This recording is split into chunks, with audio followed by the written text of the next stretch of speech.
The Cask of Amontillado, Edgar Allan Poe. The 1,000 injuries of Fortunato I had borne, as I best could, but when he ventured upon insult, I vowed revenge. You, who so well know the nature of my soul, will not suppose, however, that I gave utterance to a threat. At length I would be avenged. This was a point definitely settled, but the very definitiveness with which it was resolved precluded the idea of risk. I must not only punish, but punish with impunity. A wrong is unredressed when retribution overtakes its redresser. It is equally unredressed when the avenger fails to make himself felt as such to him who has done the wrong. It must be understood that neither by word nor deed had I given Fortunato cause to doubt my goodwill. I continued, as was my wont, to smile in his face, and he did not perceive that my smile now was at the thought of his immolation. He had a weak point, this Fortunato, although in other regards he was a man to be respected and even feared. He prided himself on his connoisseurship in wine. Few Italians have the true virtuoso spirit. For the most part, their enthusiasm is adopted to suit the time and opportunity to practice imposture upon the British and Austrian millionaires. In painting and gemmery, Fortunato, like his countrymen, was a quack, but in the matter of old wines he was sincere. In this respect I did not differ from him materially. I was skillful in the Italian vintages myself, and bought largely whenever I could. It was about dusk, one evening during the supreme madness of the carnival season, that I encountered my friend. He accosted me with excessive warmth, for he had been drinking much. The man wore motley. He had on a tight-fitting party-striped dress, and his head was surmounted by the conical cap and bells. I was so pleased to see him that I thought I should never have done wringing his hand. I said to him, "My dear Fortunato, you are luckily met. How remarkably well you're looking today. But I have received a pipe of what passes for Amontillado, and I have my doubts." "How?" said he. "Amontillado, a pipe? Impossible, and in the middle of the carnival." "I have my doubts," I replied, "and I was silly enough to pay the full Amontillado price without consulting you in the matter. You were not to be found, and I was fearful of losing a bargain. Amontillado, I have my doubts. Amontillado, and I must satisfy them. Amontillado, as you are engaged, I am on my way to Lucchesi. If anyone has a critical turn, it is he. He will tell me. Lucchesi cannot tell Amontillado from sherry. And yet some fools will have it that his taste is a match for your own. Come, let us go. Whither? To your vaults. My friend, no, I will not impose upon your good nature. I perceive you have an engagement. Lucchesi, I have no engagement. Come. My friend, no, it is not the engagement, but the severe cold with which I perceive you are afflicted. The vaults are insufferably damp. They are encrusted with nitre. Let us go, nevertheless. The cold is merely nothing. Amontillado, you have been imposed upon. And as for Lucchesi, he cannot distinguish sherry from Amontillado." Thus speaking, Fortunato possessed himself of my arm, and putting on a mask of black silk, and drawing a roquelaire closely about my person, I suffered him to hurry me to my palazzo. There were no attendants at home. They had absconded to make merry in honor of the time. I had told them that I should not return until the morning, and had given them explicit orders not to stir from the house. These orders were sufficient, I well knew, to ensure their immediate disappearance, one and all, as soon as my back was turned. I took from their sconces 2 flambeaux, and giving one to Fortunato, bowed him through several suites of rooms to the archway that led into the vaults. I passed down a long and winding staircase, requesting him to be cautious as he followed. We came at length to the foot of the descent, and stood together upon the damp ground of the catacombs of the Montresors. The gait of my friend was unsteady, and the bells upon his cap jingled as he strode. "The pipe," he said. "It is farther on," said I, "but observe the white web work which gleams from these cavern walls." He turned toward me and looked into my eyes with 2 filmy orbs that distilled the rheum of intoxication. "Nitra?" he asked at length. "Nitra," I replied. "How long have you had that cough?"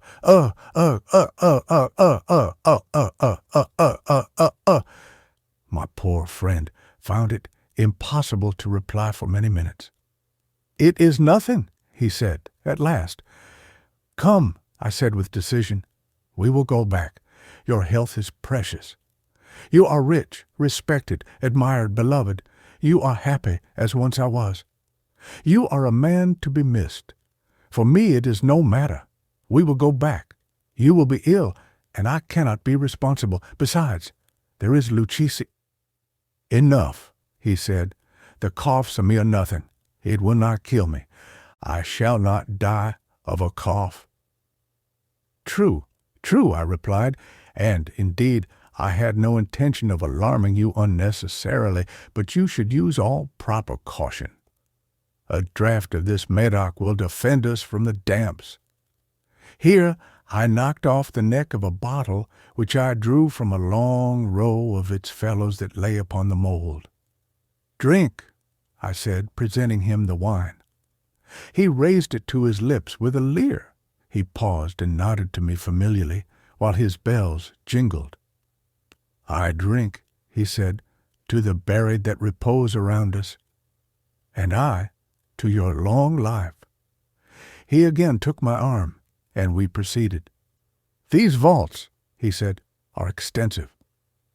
"The Montresors," I replied, "were a great and numerous family." "I forget your arms." "A huge human foot door in a field azure. The foot crushes a serpent rampant whose fangs are embedded in the heel." "And the motto?" "Nemo me impune lacessit." "Good," he said. The wine sparkled in his eyes, and the bells jingled. My own fancy grew warm with the Medoc. We had passed through long walls of piled skeletons, with casks and puncheons intermingling, into the inmost recesses of the catacombs. I paused again, and this time I made bold to seize Fortunato by an arm above the elbow. "The Nitra," I said. "See, it increases. It hangs like moss upon the vaults.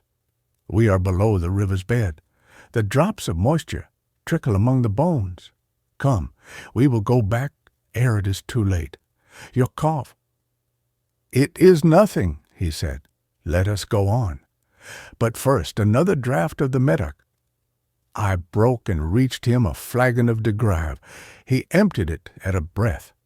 His eyes flashed with a fierce light.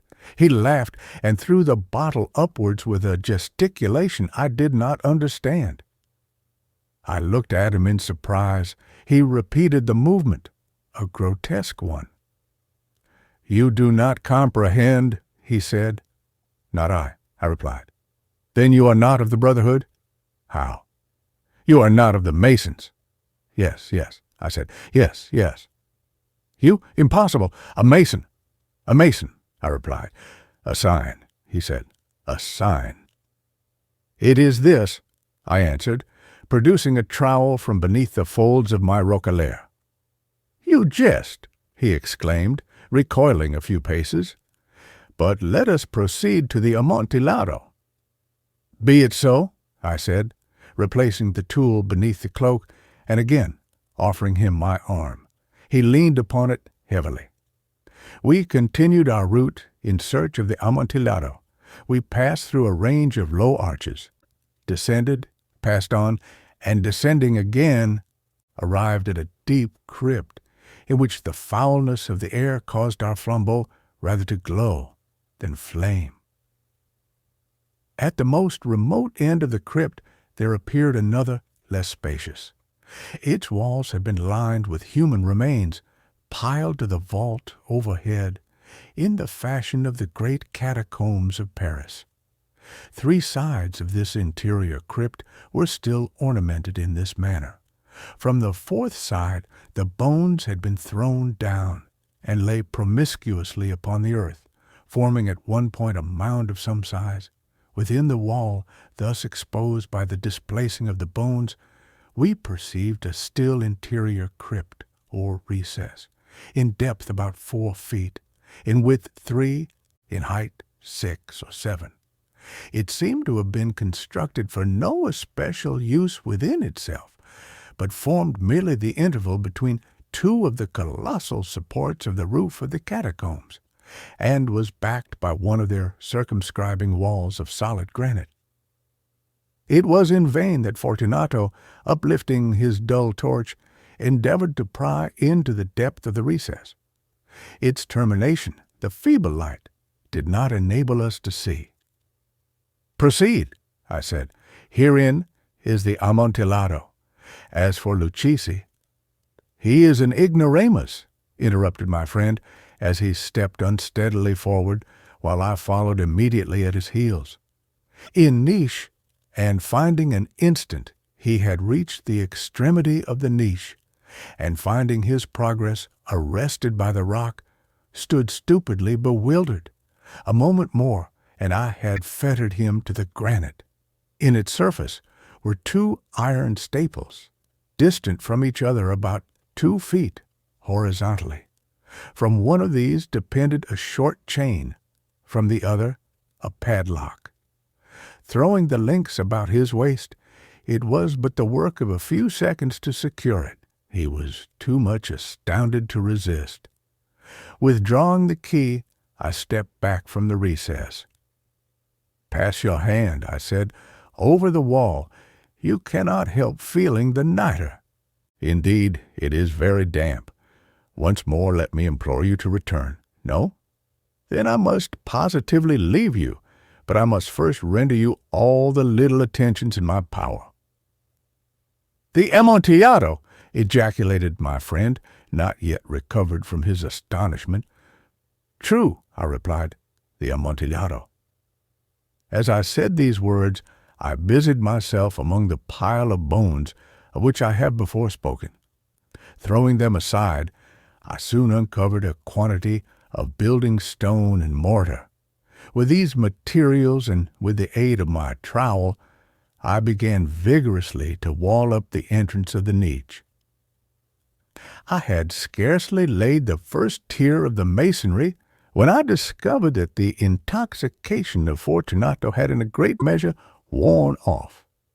The earliest indication I had of this was a low moaning cry from the depth of the recess. It was not the cry of a drunken man. There was then a long and obstinate silence. I laid the 2nd tier, and the 3rd, and the 4th, and then I heard the furious vibrations of the chain. The noise lasted for several minutes, during which, that I might hearken to it with the more satisfaction, I ceased my labors and sat down upon the bones. When at last the clanking subsided, I resumed the trowel, and finished without interruption the 5th, the 6th, and the 7th tier. The wall was now nearly upon a level with my breast.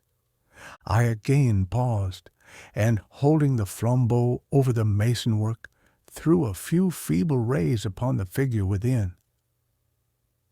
A succession of loud and shrill screams, bursting suddenly from the throat of the chained form, seemed to thrust me violently back. For a brief moment I hesitated, I trembled. Unsheathing my rapier, I began to grope with it about the recess. But the thought of an instant reassured me. I placed my hand upon the solid fabric of the catacombs, and felt satisfied. I reapproached the wall. I replied to the yells of him who clamored. I re-echoed. I aided. I surpassed them in volume and in strength. I did this, and the clamorer grew still. It was now midnight, and my task was drawing to a close. I had completed the 8th, the 9th, and the 10th tier. I had finished a portion of the last and the 11th. There remained but a single stone to be fitted and plastered in. I struggled with its weight. I placed it partially in its destined position. But now there came from out the niche a low laugh that erected the hairs upon my head. It was succeeded by a sad voice, which I had difficulty in recognizing as that of the noble Fortunato. The voice said, "Ha! Ha! Ha! He! A very good joke indeed, an excellent jest. We will have many a rich laugh about it at the palazzo. He! Over our wine. He! The Amontillado," I said. He. Yes, the Amontillado. But is it not getting late? Will not they be awaiting us at the palazzo, the Lady Fortunato and the rest? Let us be gone. Yes, I said, let us be gone. For the love of God, Montresor? Yes, I said, for the love of God. But to these words I hearkened in vain for a reply. I grew impatient. I called aloud, "Fortunato!"